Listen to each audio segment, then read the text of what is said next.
ሰርጉን በለቅሶ ቀይሬው ወደሰት ምን አለበት? አይሆንም ናቲ፣ ጊዜው አይደለም። እኔ ግን ያልገባኝ ማን ይገፈተረኝ? ጓደኛ። ማን ነው ጓደኛ ደግሞ? ሰይጣን ነው። ሰውማ ይገፈተረ። ማዘርን ገፈተራለሁ ብለህ እኮ ራስህ ገብተህ ነበር። ማዘርንም እኮ እኔ ነኝ ጎትቼ ያወጣኋቸው። እኔንም ምን አለ ብታደኝ? ራስህ ልታስገጭ እንደሆነ መች ገባኝ። ወይኔ ናቲ፣ እዛ ቤት ሄደና ያለውን ወርቅ በሙሉ ጥርግርግ አድርጌ ወስዳለሁ። ከዛ በኋላ ለትሁት ቤተሰቦች ጉቦ ሰጣለሁ ማለት ነው። ያኔ ተመስገን ታውቆ ይመጣል። አረ አውዚ፣ ስለዚህ በደንብ ደብቂ። ባልሰራለት ነው አይደለም። ምን ልታደርጊ? ቆይ ልጅ ሙያ በልብ ነው።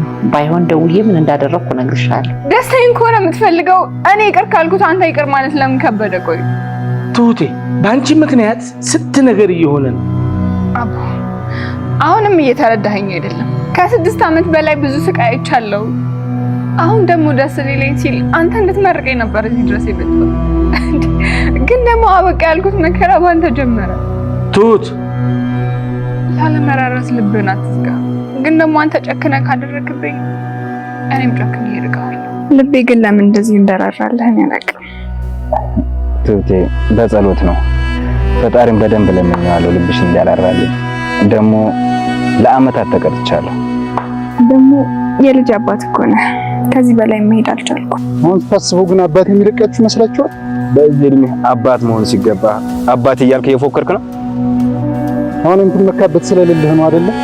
አንተም ሀይል ሁላችንም ተወልደን ነው በቅለን አይደለም።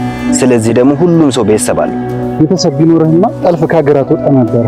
ቢያንስ መግደል አልሞከርኩም እንጂማ ጠለፋውን አንተም ሞክረዋል። ወንድ መሆን አልቻልክም እንጂ። አሁን ከፊቴ ዞር። አሁን ዞር በል።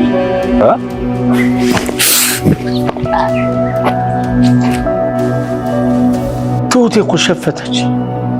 ሸፍት አይደለም አትዘምራት። እሺ በላትና ቀሪ ዘመኗን ትደሰትበት። እምቢ ካልካትን ከፍቃደ መውጣት አይቀርም። እሺ ጥሩ።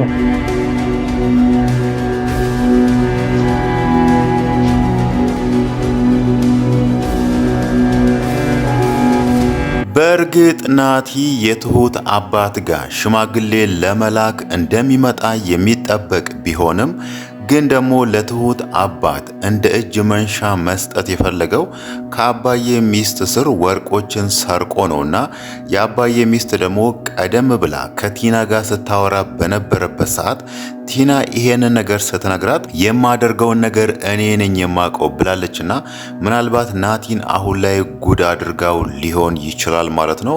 እዛ ጋር ምናልባትም ትክክለኛ ወርቅ የመሰለ ፎርጂድ ነገር ወይ ደግሞ የማይሆን ነገር ግን ደግሞ እንደ ወርቅ የሚያብለጨልጭ ነገር እዛ አስቀምጣ ናቲ ደግሞ አሁን ላይ እሱን ይዞ መጥቶ ሊሆን ይችላል ማለት ነው። ቀደም ብሎ ለቲናም ሲናገራት የነበረው ወርቁን ሰርቄ ለትሁት አባት እንደ እጅ መንሻ እሰጠዋለሁ፣ ከዛም በኋላ እሱ ትሁትን ይሰጠኛል፣ ተመስገን ደግሞ አየር ላይ ይቀራል የሚለውን ነገር አስቧልና አሁን ላይ ደረቱን ነፍቶ እንደዚህ ፈገግ ብሎ ሲመጣ ምናልባትም ናቲ እዛ ጋር አግኝቼዋለሁ ወርቅ ነው ያለውን ነገር ይዞ የመጣ ይመስላል ማለት ነው። አሁን ላይ የትሁት አባትና ተመስገን ሲናገሩ በነበረው መሰረት አሁን ላይ ለሽምግልናው ቀን 2 ቀን የቀረውና ምናልባትም እዛ ጋር ሁላችሁም እጅ መንሻ ምን አመጣችሁ በሚለው ሌሎች እዛ አካባቢ ያሉ ሽማግሌዎች በተሰበሰቡበት ሰዓት ምናልባትም ናቲ ወርቅ ነው ብሎ ያመጣውን ነገር ለትሁት አባት ሲሰጥ ያ ነገር ደግሞ ወርቅ ካልሆነ አሁንም ናቲ ድጋሚ ይዋረዳል ማለት ነው። እሱ በእርግጥ የሚዋረድ አልመሰለውም። እናም ደግሞ የሚያደርገውን ነገር እቅዶቹን፣ ሚስጥሮቹን ሁሉ ለቲና የሚነግራት ቲና ዛሬም ድረስ እሱ ላይ እንደተቀየረችና ለናባዬ እንደምትሰራ ምንም ያወቀ ነገር የለም ማለት ነው። ማወቅ ብቻ ሳይሆን ምንም እንኳን አልተጠራጠራትም። የሆነ ትንሽ ነገር ቢጠራጠራት ራሱ አንዳንድ ወሳኝ ሚስጥሮቹን ለሷ አይናገርም ነበር ማለት ነው።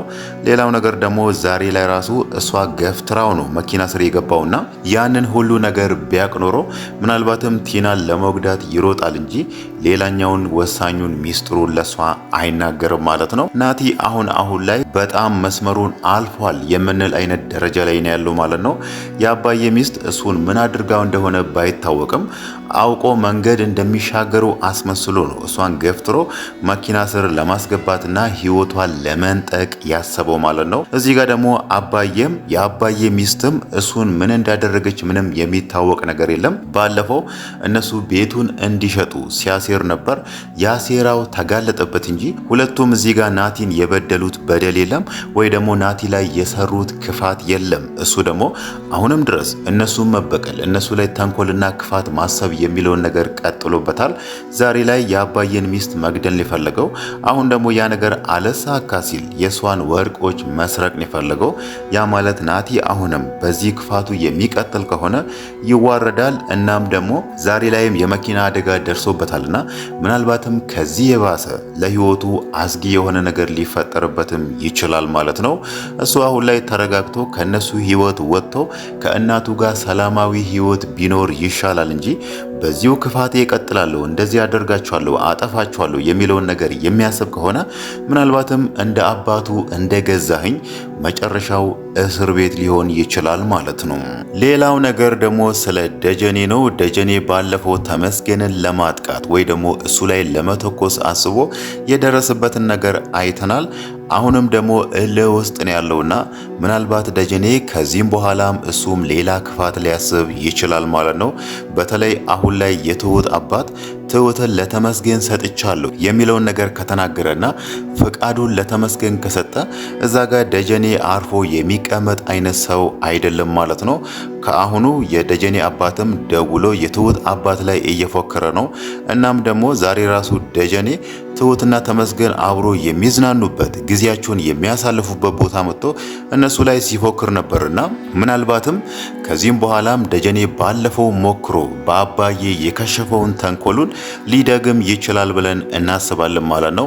እንደዚህ አይነት ሰዎች እንደዚህ የሚፈሩ ሰዎች ደግሞ ሰው ባላሰበው ድንገት ከኋላ ሊያጠቁ ስለሚችሉ ምናልባትም አይታወቅም የትሁት አባት ወይ ደግሞ ትሁት ወይ ተመስገን ካልሆነም የትሁት ታናሽ እህትን እነሱ ላይ ጉዳት ሊያስብ ይችላል ማለት ነው። ወይ ደግሞ አይታወቅም እዚህ ጋር የትሁት አባት ትሁትን ለተመስገን ሰጥቻለሁ የሚለውን ነገር ካሰበ ምናልባትም ትሁትን ካጣዋትማ ታናሽ እህቷን እወስዳለሁ በሚል የትሁት ታናሽ እህትን መጥለፍን ሊያስብም ይችላል ማለት ነው። ከአሁን በኋላ የትሁት ታናሽ እህት ማድረግ ያለባት ጥንቃቄ ብታደርግ ወይ ደግሞ የትሁት እናትና እህቷ ከሄዱበት ቦታ እስኪመለሱ እዚህ ከአባቷ ጋር ትሆንና ከዛም በኋላ ወደ ከተማ ከነትሁት ጋር ብትኖር ይሻላታል ማለት ነው። በእርግጥ እሷም አሁንም አባቷ እየነገራት ያለውን ጋብቻ አትፈልግም። ግን ደግሞ አባቴ ከሚያዝንብኝ እሱ የፈለገውን ነገር ላድርግ በሚል ነው አሁን ላይ ወደማትፈልገው ህይወት እየገባች ያለችው ማለት ነው። ግን ደግሞ ቅድም እንዳነሳ ነው ደጀኔ አሁን ላይ ትሁትን ካጣት የትሁት አባት ሽምግልናው ላይ ትሁትን ለተመስገን ሰጥቻለሁ የሚለውን ነገር ከተናገረ ምናልባት ታናሽ እህቷን ሊጠልፋት ይችላል ማለት ነው። በእርግጥ አሁን ላይ የትሁት አባት እንዲሁ ለአፉ ብቻ ወይ ደግሞ ለይምሰል ብቻ ይናገር እንጂ ትሁትን ለተመስገን እንደሚሰጣት ግልጽ ነው ማለት ነው።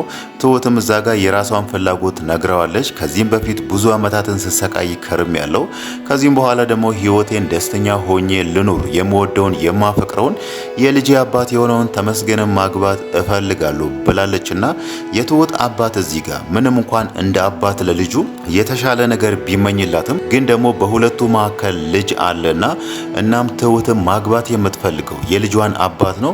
ልጇም የትሁት ልጅም ማደግ ያለባት ከእናትና ከአባቷ ጋር ነውና ይሄንን ነገር ግንዛቤ ውስጥ ማስገባት ሲኖርበት እሱ ደግሞ እዚህ ጋር ጉዳዩን እንደ መከራከሪያ አንስቷል ማለት ነው። ያ ማለት እንደዚህ አይነት ሀሳብ ውስጥ ራሱ መግባት አልነበረበትም። መጀመሪያ የትሁትን ፍላጎት ጠይቆ ትሁት ተመስገንን ማግባት አልፈልግም የሚለው ነገር ብትናገር እሷ ወዳልፈለገችው ህይወት እኔ አልገፋፋትም በሚለው ምናልባትም ለተመስገን ላይ ሰጣት ይችላል። ግን ደግሞ አሁን ላይ ሁለቱ ተዋልደዋል፣ ሁለቱም ይፈቃቀራሉ፣ መገባት ይፈልጋሉ። እሱ ደግሞ በመሃል ገብቶ እንደዚህ አይነት ነገር መፍጠር አልነበረበትም ማለት ነው።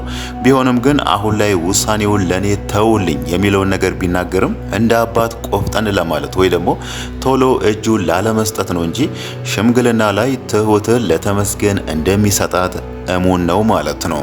ሌላው ነገር ደግሞ የምናነሳው ስለ እድል ነው። አሁን ላይ የአባዬ ሚስት እድል በመጥፋቷ የሰው ቤት በሰራተኝነት በመቀጠሯ በጣም አዝናለች፣ ተከፍታለች ማለት ነው።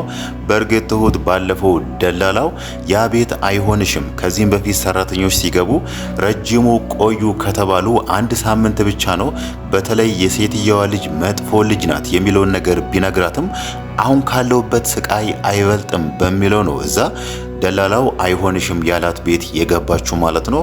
ግን ደግሞ አሁን ላይ እድል እዚህ ምን ሆነች፣ ማን አሰቃያት የሚለው ነገር ባይታወቅም ባለፈው ከአባዬ ሚስት ጋር በቤተሰቧ ጉዳይ የተቃረነችውን ነገር እንደዛው ቀጥላበታለች ማለት ነው።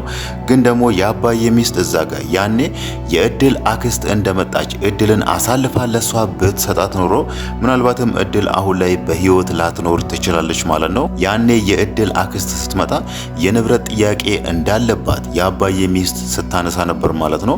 ያ ማለት የእድል አባትና እናት ሌላ ልጅ የላቸውም።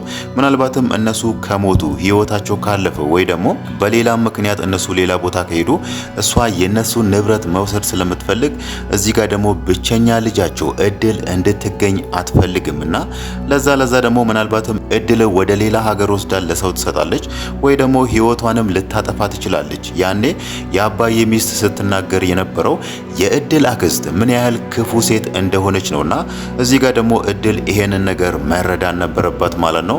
ምንም እንኳን የአባዬ ሚስት ራስ ወዳድ ሆና እድልን አሳልፌ አልሰጥም እሷን እንደ ልጄ አሳድጋለሁ የሚለውን ነገር ብትናገርም ግን ደግሞ በዛ ውስጥ ራስ ወዳድ በመሆን ውስጥ የእድልን ህይወት ታድጋታለችና እድል አሁን ላይ የአባዬን ሚስት መረዳት ነበረባት ማለት ነው። እሷ አሁን ላይ ኩርፋያዋ ላይ ስለሆነች ነው እዛ ጋር ደላላው ያ ቤት አይሆንሽም የሚለውን ነገር ቢነግራትም አሁን ካለውበት ስቃይ አይበልጥም በሚለው በሰራተኝነት የሰው ቤት የገባችው ማለት ነው።